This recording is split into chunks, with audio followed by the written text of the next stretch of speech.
Is your pool or hot tub secretly poisoning your beautiful garden plants?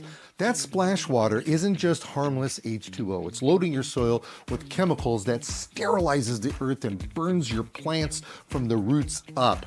After decades as a landscaper, I've diagnosed this exact problem countless of times. I'm about to reveal the best poolside tolerant plants that will survive and the simple splash guard trick that solves it all. Stay tuned to save your landscape. If you love easy fixes, hit like and subscribe for more. This right here is pool chemistry's dirty little secret. You know, people end up putting hot tubs, they end up putting pools, they end up putting water features that have chlorine in there. And when you're playing around in that stuff, it splashes out and gets into the planter beds.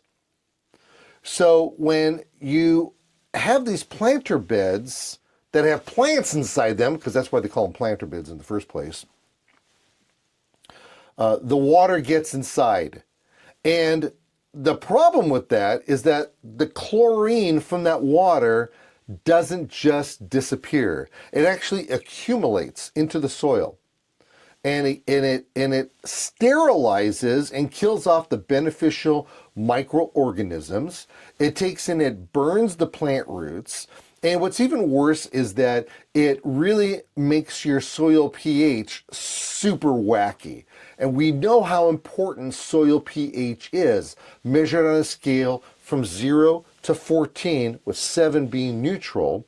If you don't have the proper soil pH, which is usually a 5.5 to 6.5, little bit on the acidic side, what's going to happen is that the plant nutrients or the fertilizer within that soil strata isn't going to unlock and get to your plants. You could feed and feed and feed your plants all you want, but you're wasting your money because they're not going to absorb the nutrients. So that's kind of what happens when you end up having a lot of pool water flushing through your planter beds. It's just never a good thing, ever. Now, one of the big trends that we have is that we have ourselves some saltwater pools. Now, I don't know if you've ever been in a saltwater pool. It's unlike being at the Great Lakes or the Salton Sea, or even in the Atlantic or in the Pacific or the Gulf of America or whatever. It is, that's all salt water. And but in a pool, I've only been in one once. I mean, I was on vacation and I was in the pool 3 or 4 times, but I was not able to, I wasn't able to taste any salt. You floated a little better, but it wasn't the salty kind of thing. It wasn't that much salt.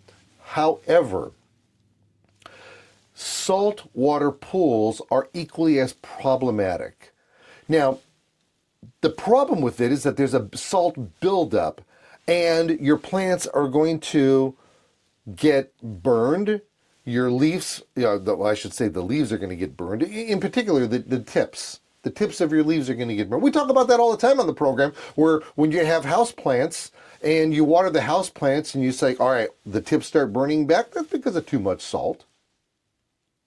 So you have to flush that out.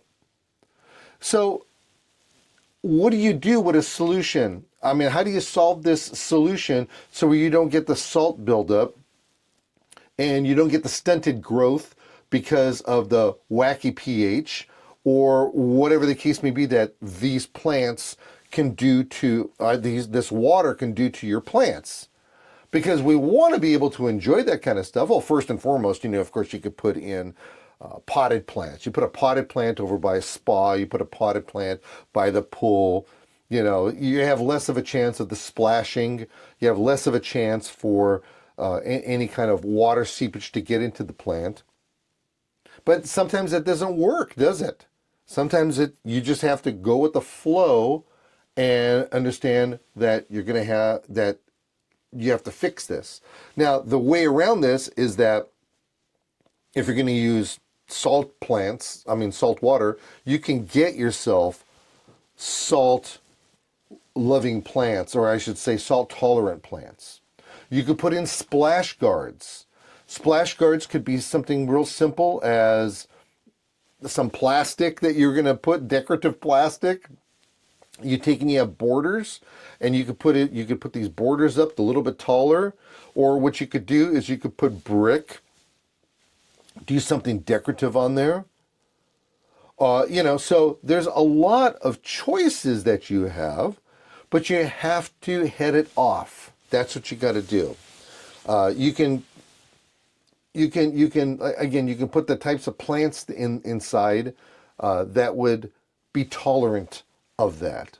Rosemary, lavender, ornamental grasses. You put the grasses. You can't tell when a grass gets too much salt. That's for sure.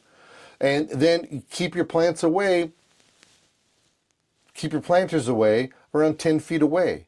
But I like the idea of the splash guards, because you could then take and you can guide the water where you need it to guide it to. You could put some type of barrier up for that. And they don't have to be hideous barriers. That's the whole thing. So it's kind of a neat thing in the big scheme of things, that you could have your plants, and you can have your chlorinated water, and you can have your salt water, and you can have all that, and still be able to have the plants as well. But again, you just have to be smart about it. All right, so we're talking gardening and landscaping over here, and having a really good time out of it too. I have had you know what I have? This is really kind of interesting thing, and I'm really planning on doing it for a television show. I have a planter that has seen a lot of life. Oh my goodness. It has seen plants, it's seen vegetables, it's seen grasses, it's seen all kinds of stuff. Now lately it's been kind of like a bird sanctuary of sorts. We've been feeding the birds, and we've got the bird bath and all that. And now what I'm thinking about doing is, on half of this thing, I'm thinking about putting a water feature in. Now, this is going to be not a saltwater feature, and it's not going to be a chlorinated water feature. It's just going to be a water feature. Maybe I'll put a couple of aquatic plants in there, and inside of that, maybe I'll put some mosquito fish. I'm not going to put any koi. It's too small of an area, but I did get myself like maybe it's a 5 foot, 4.5, 5 foot kind of a water feature. It's big, thick, super thick plastic. Stick it in there. Half of it, I'm thinking about just keeping it grass, and I've got St. Augustine growing in there. Oh, it's growing so good. So I'm thinking about just leaving that aspect, and the other half, put this water feature down. I'm curious what's going to end up coming up to the yard, because I've got skunk, I've got possums, I've got wild cats, feral cats all over the place. We've got birds like crazy. So maybe this bigger water feature will bring the bigger critters out. I just don't want them to eat. I don't want them to eat my mosquito fish. And I don't know if you've ever seen mosquito fish, but they're little itty tiny things like that. And we actually get them for free out here because there's potential problems with mosquitoes growing in water that doesn't move. But I'll make sure I'll put something in there that makes it move, so we don't have any